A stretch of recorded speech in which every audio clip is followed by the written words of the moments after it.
Monsieur le professeur Gamet, depuis quand proposez-vous la neuromodulation tibiale postérieure transcutanée à vos patients? On a débuté en 2009-2010 à l'occasion d'une étude qui a été menée chez les patients ayant une trophie costo-intérieure en rapport avec la sclérose en plaques.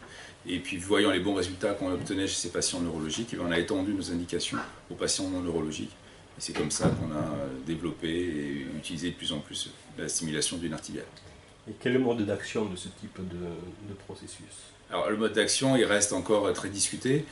Beaucoup disent qu'on agit par ce qu'on appelle le gate control. Alors, qu'est-ce que le gate control? C'est lorsqu'il y a un nerf qui passe à proximité d'un autre nerf. Il y a des interneurones, des petits nerfs, si vous voulez, des petites extensions qui vont communiquer les nerfs entre eux. Et donc, c'est ce qu'on appelle par le gate control. Au niveau de l'entrée, au niveau de la moelle épinière, et bien en fait, on va avoir un effet inhibiteur sur l'information qui vient par un autre nerf. Dans le cadre de l'hyperactivité vésicale, où on a des besoins fréquents, urgents et intenses, et tôt, et bien à ce moment-là, ça freine l'information, ce qui fait qu'on peut attendre plus longtemps. Et quelles sont les indications de cette technique-là? Alors aujourd'hui, les indications de la neuromodulation du nerf tibial, parce qu'il vaut mieux parler de neuromodulation d'ailleurs que de stimulation, parce qu'on ne va rien couper, on ne va pas stimuler directement un nerf, mais en réalité, on va essayer de moduler l'information qui vient par un autre nerf. Et les indications sont avant tout l'hyperactivité vésicale, qu'elle soit d'origine neurologique ou non neurologique. Et il semble d'ailleurs qu'on ait de meilleurs résultats chez le neurologique par rapport au non neurologique. Et puis l'autre indication, avec aujourd'hui assez peu d'études en réalité qui ont évalué l'efficacité, c'est dans les dysuries, et notamment lorsque des dysuries est liée à une hypertonie périnéale.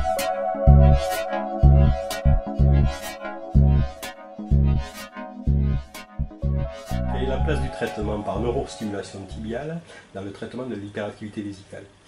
Alors, la place aujourd'hui dans l'algorithme thérapeutique, la thérapie a été développée initialement en deuxième intention, donc en échec des traitements médicamenteux et de la rééducation et des règles hygiéno-diététiques. Aujourd'hui, en fait, du fait de l'innocuité, notamment du fait de l'absence de risque d'altération des fonctions supérieures, en particulier chez le sujet âgé, eh bien, on l'utilise de plus en plus tôt. Et certains de mes confrères, notamment les gériatres, utilisent aujourd'hui cette thérapie en première intention à la place des médicaments. Comment s'articule la prise en charge entre médecins paramédicaux dans le cadre de votre consultation multidisciplinaire dédiée aux troubles vésico-sphinctériens? Alors en fait, l'articulation, nous on propose la thérapie au patient, on lui explique les modalités, mais la mise en œuvre, elle n'est pas réalisée par le médecin, elle va être réalisée justement à l'occasion d'une consultation paramédicale qui fait suite à la consultation médicale pour montrer le matériel et comment il faut l'utiliser.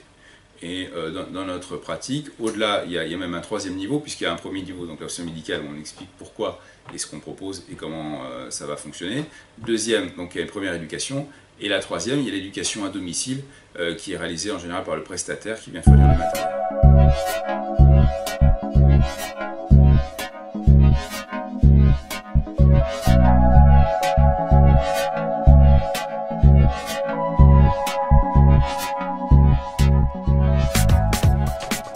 Bonjour Gaëtan, depuis quand gérez-vous la mise en place de la neuromodulation tibiale postérieure dans votre département au CHU de Toulouse? Bonjour, je le gère depuis 2015, mais il a été mis en place dans le service en 2010. Très bien. Qui vous adresse les patients? Les urologues. Et à quel moment vous les recevez? Directement après leur consultation. Alors comment organisez-vous la prise en charge des patients pour la neuromodulation tibiale postérieure? Alors, je reçois les patients juste après leur consultation avec l'urologue. Ensuite, je reformule si nécessaire, je réponds à leurs questions. Je les éduque sur le fonctionnement de l'appareil.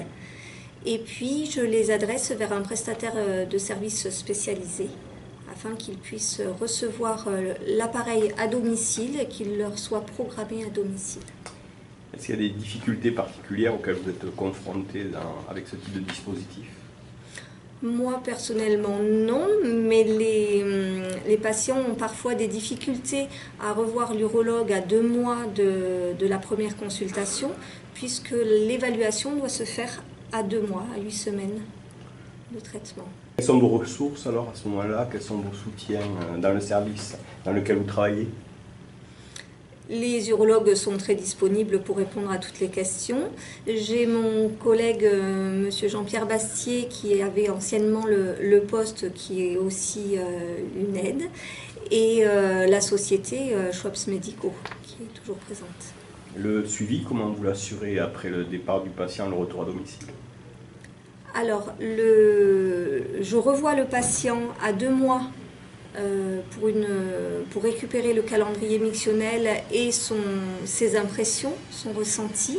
Et je le fais passer directement à l'urologue afin qu'il puisse faire sa propre évaluation.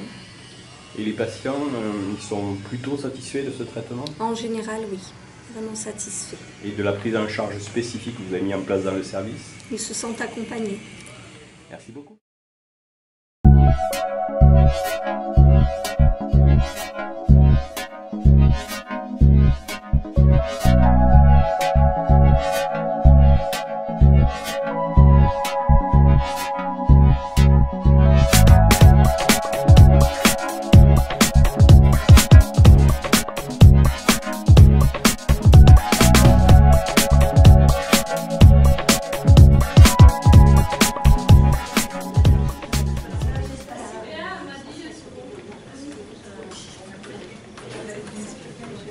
La palette comprend l'appareil, les électrodes repositionnables, un livret d'informations auquel vous pouvez vous référer, le câble qui permet de relier les électrodes à l'appareil, le chargeur qui permet de recharger l'appareil quand il n'y a plus de batterie, et des éléments facilitateurs pour pouvoir accrocher l'appareil à la ceinture, par exemple.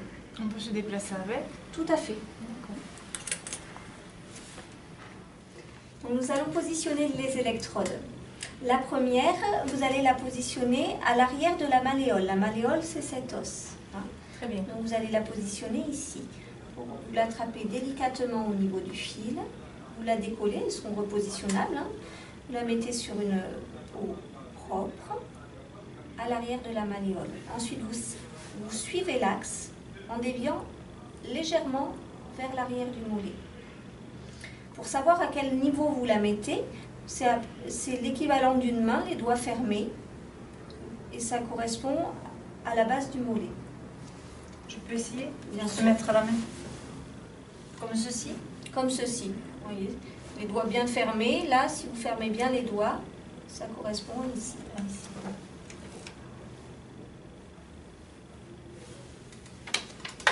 Maintenant, nous allons connecter les électrodes à l'appareil grâce à ce cordon.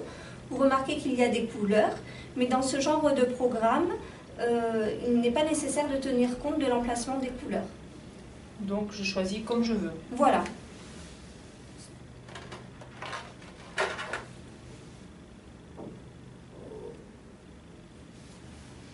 Ensuite, vous allez choisir une des 2 entrées. Très bien. Vous allez allumer l'appareil dessous.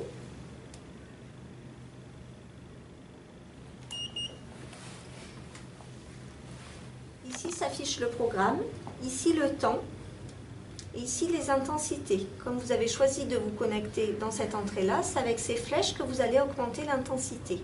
Le temps est toujours de 20 minutes. Avec le programme choisi, oui. Très bien. Donc vous allez augmenter en appuyant sur les flèches jusqu'à sentir des petits fourmillements, picotements au niveau des électrodes.